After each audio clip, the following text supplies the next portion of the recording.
Pemirsa, apa kabar? Jumpa lagi dengan saya Don Bosco Selamun dalam DBS To The Point.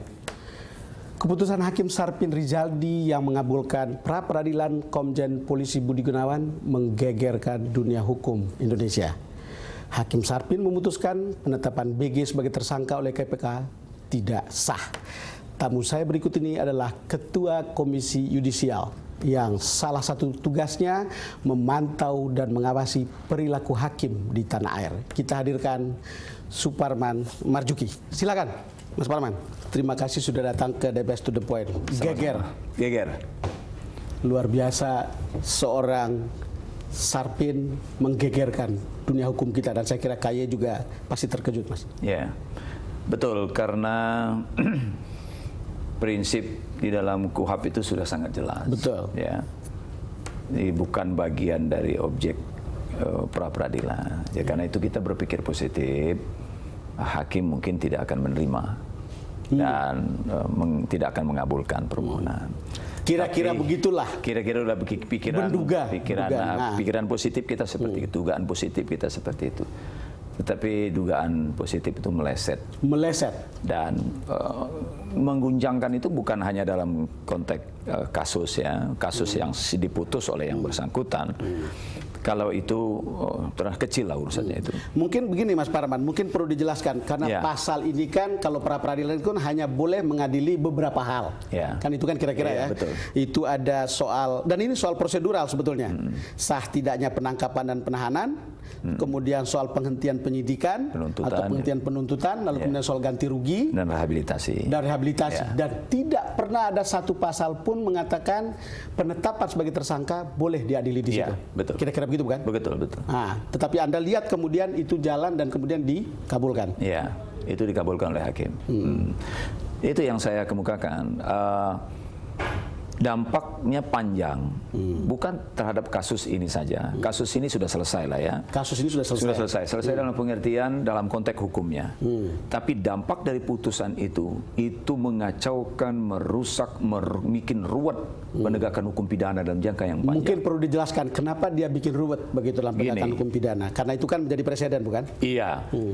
Satu, dia membuka lubang besar bagi ketidakpastian hukum. Betul. Akan menjadi masalah dan akan menjadi bumerang bagi kepolisian sendiri, bagi kejaksaan, bagi KPK dalam menetapkan seseorang sebagai tersangka. Betul. Satu. Yang kedua, orang lalu berbicara apa upayanya setelah ini. Padahal putusan pra-peradilan itu tidak ada upaya hukum. Betul. Ya kan? Itu KUHP. Nah, kebiasaan-kebiasaan buruk melanggar prinsip-prinsip hukum acara yang sudah berlangsung tidak hanya menyangkut ini.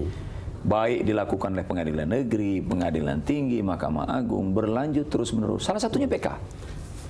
KUHP sudah jelas PK sekali, tapi diterobos berkali-kali. Ini pun menimbulkan keguncangan dan ketidakpastian hukum. Nah, kalau ini lihat, salah satu lagi ini. Kalau lihat begini, Anda punya prasangka tentang keputusan ini atau pada hakim? Kan Anda KY bukan? Iya.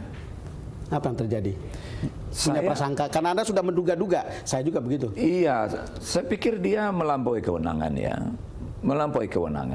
Saya nyatakan begini, karena sudah ada presidennya. Hakim Suko yang memutus pra-peradilan serupa, nyaris serupa dalam kasus Chevron. MA sudah nyatakan yang bersangkutan melampaui kewenangan. Ini bahasa putusan Bawas MA yang saya pakai ini. Itu di Mahkamah Agung. PK ya? PK, ya, kan? Betul. Lalu Mahkamah Agung melalui Bawas telah menjatuhkan sanksi non palu pada yang bersangkutan. Artinya ini masuk unproportional conduct.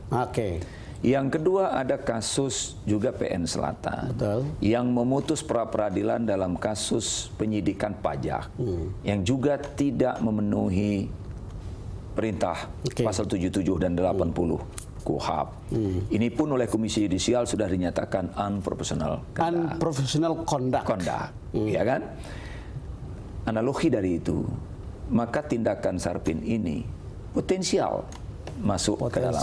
Kenapa saya bilang potensial? Karena ini belum kita putus. Unprofessional conduct. Tapi pertanyaan saya sebagai awam, ini karena professional capability atau abuse of independency atau abuse of power? Kan ini kan perusahaan tunggal betul nih. Iya, bisa kita kategorikan dua-duanya. Bisa masuk dua-duanya kan. Karena apa? KUHAP itu sudah terang benderang. Tidak perlu terlalu cerdas untuk memahami isi KUHAP itu. Mahasiswa semester 1 sudah tahu. Ya, saya ingat, saya dulu masih Fakultas Hukum juga, jadi saya tahu semester 1 sudah jelas nih. Ya. Jadi itu tidak, dan pra-peradilan ini bukan barang baru. Sejak tahun 81, ya, itu sudah banyak orang mengajukan pra-peradilan dan semua tahu bahwa itu objek pra-peradilan itu adalah menyangkut seperti tadi Bang Don. Jadi by text itu sangat limitatif ada di situ. Sangat limitatif, tidak ada tafsir. Tidak ada tafsir. Lalu kemudian KY ngapain kalau lihat-lihat begini?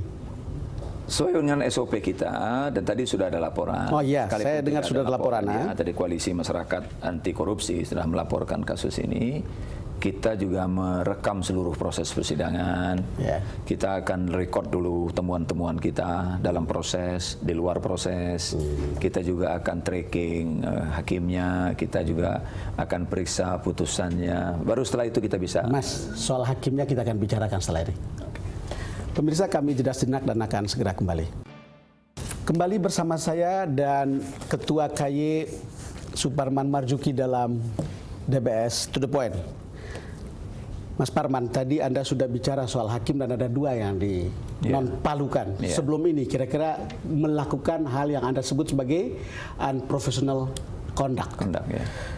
Kita lihat kalau saya dapat ya bahwa ada beberapa laporan juga yang berkaitan dengan Pak Sarpin ini ke KY. Yang Anda ingat coba. Ada 8 laporan. 8 laporan.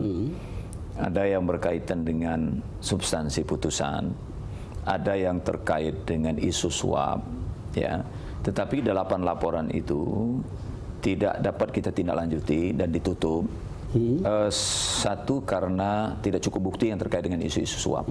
Dan Bang Don tahu sulitlah hal semacam itu. Sulit hal-hal semacam itu. Yang kedua, terkait dengan substansi putusan. Dan kita telah bersepakat dengan Mahkamah Agung terkait dengan substansi, kita tidak bisa memeriksa lebih jauh, dan itu kita teruskan ke Mahkamah Agung. Mas Parman, tapi 8 laporan itu tidak sedikit loh itu. Itu dia. Jadi begini. Termasuk yang ke-9 yang ini tadi ya. Bisa ke-9 artinya sama yang ini. Ke-9 yang ya, betul. Kalau orang dilaporkan ke Komisi Yudisial dan kita putuskan tidak bisa ditindaklanjuti, itu kita tidak bisa memastikan apakah yang bersangkutan itu clear and clean. Nggak tahu. Tetapi karena kita punya prosedur, punya SOP, sampai pada tingkat tertentu kapan ini harus ditutup atau tidak, itu lebih salah satunya karena kita tidak cukup bukti atau pelapor tidak kooperatif dengan laporannya sendiri, kan terpaksa kita putus. Jadi kita nggak bisa jamin bahwa yang bersangkutan itu clear gitu ya. Kita lihat profil Sarpin. Coba kita lihat. Dari Fakultas Hukum Universitas Andalas Padang tahun 82, jadi dia masih junior saya dan mungkin sama Anda kali ya. Lebih senior dia. Lebih senior. Kalau lihat ada kasus yang pernah ditangani ini ada Risma, artis tahun 2007. Ini pasti ada laporannya juga ke sana yang termasuk dalam 8 itu kan? Yang mana? Ini ada Risma. Tidak. Ini tidak. Tapi lanjut kita lihat kasus narkotika 180 gram 5 tahun penjara. Ya, ini dilaporkan. Ini yang dilaporkan. Ini salah satu yang dilaporkan. Tapi itu laporannya di 2009 kalau nggak salah. Laporan tahun 2009. Terus berikutnya, Sarpin Rizaldi pernah membebaskan terdakwa korupsi di Pengadilan Negeri Jakarta Timur. Dan itu menyangkut uang 17,9 miliar. Ya, ini masuk juga. Ya, ini juga dilaporkan. Di 2009 itu. 2009. Ya, itu periode KY pertama. Terus ada lagi yang berikutnya, Sarpin pernah dilaporkan ke KY soal sengketa paten boiler 320 derajat Celcius. Betul. Ya, ini laporannya yang isu suap itu di sini. Isu suap. Dan terakhir yang tadi itu, Mas. Ya, yang tadi itu. Kalau lihat laporan seperti ini, KY akan ngapain? Follow up?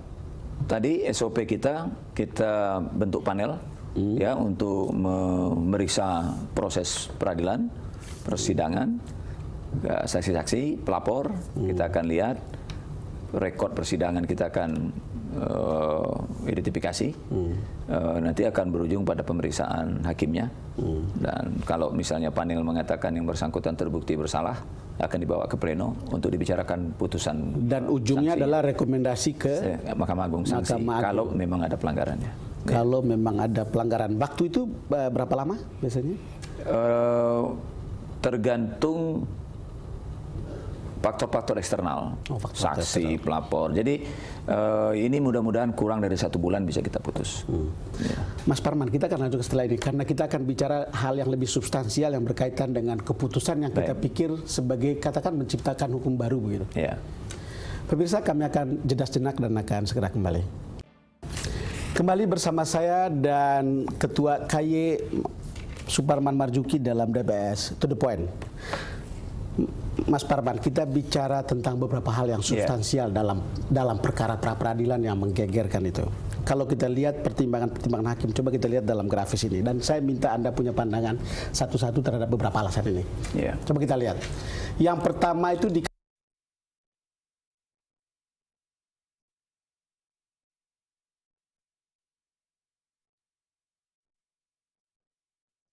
hakim diberi wewenang untuk menemukan hukum dengan penafsiran dengan syarat. Ada kekosongan, ada ketidakjelasan, dan multitafsir. KUHP tidak kosong hukum. Dan ini sama sekali tidak ada kekosongan. Jadi wajarlah kalau banyak pakar hukum mengatakan itu ngawur. Ya, tidak ada kekosongan dan cukup jelas. Oke, cukup jelas. Yang kedua, coba kita lihat. Yang kedua itu disebutkan bahwa penetapan tersangka itu mengandung unsur pemaksaan. Benar nggak begitu? Saya nggak bisa jawab ya, karena itu terkait dengan apa yang ada di persidangan itu. Kita tidak hadir dan tidak lihat. Tetapi dugaan saya penegak hukum KPK, sebagaimana juga polisi menetapkan seseorang sebagai tersangka mestinya jelas berdasarkan pertimbangan-pertimbangan objektif. Kalau kita lihat yang ketiga ini menjadi lucu-lucu, Mas.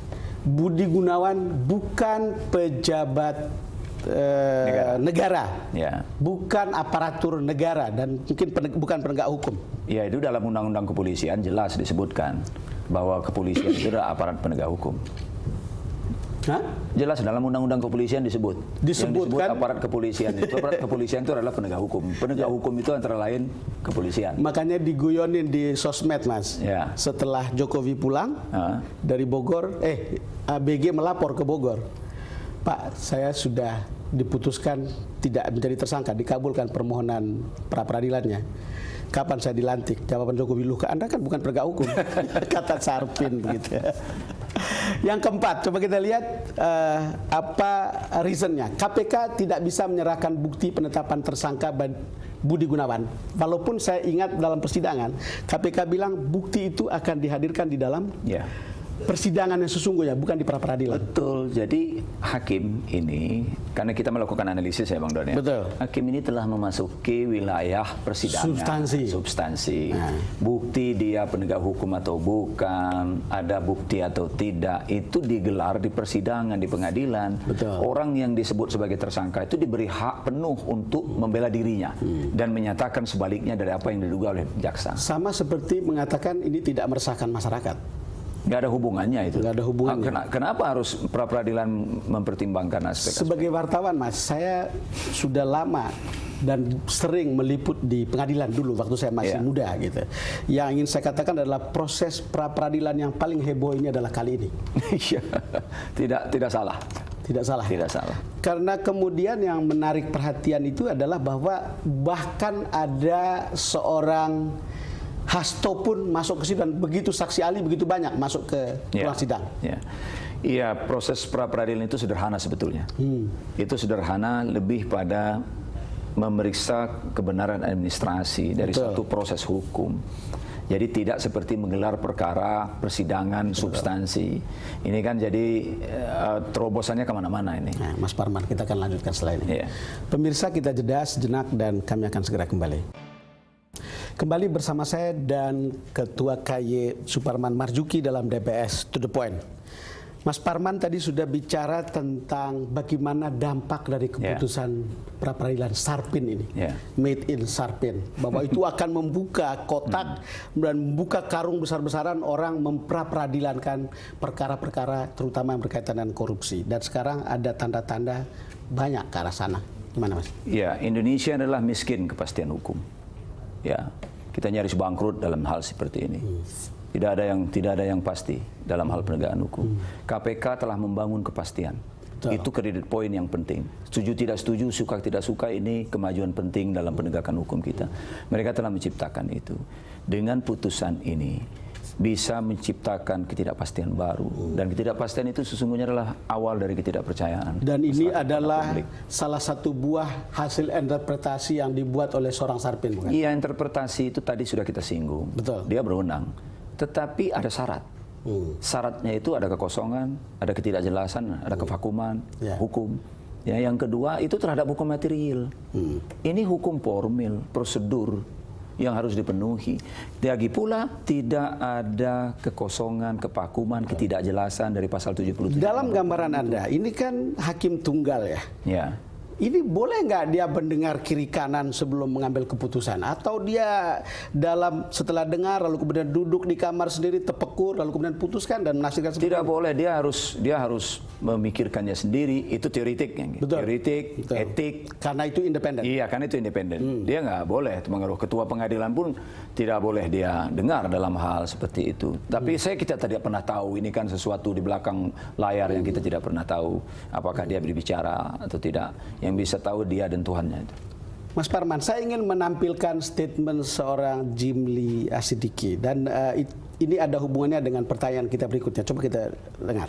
Jadi pelajaran bagi KPK untuk memperbaiki dan berhati-hati dalam menetapkan seseorang sebagai tersangka, karena status tersangka di KPK tidak bisa di SP3. Maka kita hormati keputusan pra-peradilan. Mas Parman, ini ya kenapa kita sampaikan? Karena di sana itu kan mereka tidak bisa punya untuk bikin SP3. Kalau sudah ditetapkan sebagai tersangka, dia tetap harus tersangka. Ini kan problematika hukum baru lagi. Itu yang saya kemukakan tadi. Salah satu keruwetan hukum yang ditimbulkan oleh putusan ini. Berbenturan dengan ketentuan undang-undang yang lain. Bahwa KPK oleh undang-undang diberi kewenangan absolut sampai pada proses penuntutan dan kita pengenaan SP3. Mas, itu kan kita mengenal undang-undang KPK ini adalah sebuah lex spesialis sebetulnya. Termasuk beracaranya dibandingkan dengan KUHAP. Iya, betul. Dan kan selalu dibilang bahwa lex spesialis derogat lex generalis. Artinya mengenyampingkan hukum yang lebih umum begitu. Dan orang seperti Sarpin itu sama sekali tidak memasukkan hal-hal begini di sini. Bahkan dikatakan argumen yang dia pakai justru ambil argumen pemohon. Iya, saya belum baca putusannya. Tapi begini. Memang KUHAP itu tetap menjadi hukum acaranya KPK kecuali dikesampingkan oleh Undang-Undang Komisi Pemberantasan Korupsi itu sendiri, kan? Karena itu wajib bagi semua pihak untuk mengetahui aspek lex spesialis itu di dalam menyelenggarakan proses berhukum, termasuk pra-peradilan yang tadi kita diskusikan hari sore ini. Nah, kalau misalnya kita kan tidak mengenal asas preseden seperti di common law ya. Jadi putusan pengadilan bisa dipakai gitu. Dan kemudian adalah alasan kita untuk tidak khawatir begitu. Pandangan Anda? Iya, dalam keadaan normal berpikir seperti ini ya. Tapi kita ini kan menggunakan hukum ini kapan kita penting, kapan kita mau. Betul, ya kan? Kalau kita penting ini dan kita mau ini, presiden kita pakai. Tapi hal-hal yang menurut Anda enggak ini tidak dipakai. Terkadang kita meminta ada presiden, ada jurisprudensi, tidak digunakan. Tetapi untuk hal-hal yang lain justru berlomba-lomba dipakai. Kita khawatirkan ini menyangkut isu sensitif bangsa, yaitu korupsi. Gitu loh. Makanya orang mengatakan ini bisa menghambat pemberantasan korupsi, bukan? Iya, setuju. Mas Parman, terima kasih sudah datang sama-sama to the point, dan kita berharap soal-soal ini tidak akan menghambat pemberantasan korupsi dan kita akan kembali dengan narasumber yang lainnya. Baik. Mas Parman, terima kasih sudah datang sama-sama, terima kasih. Studio kami. Ya.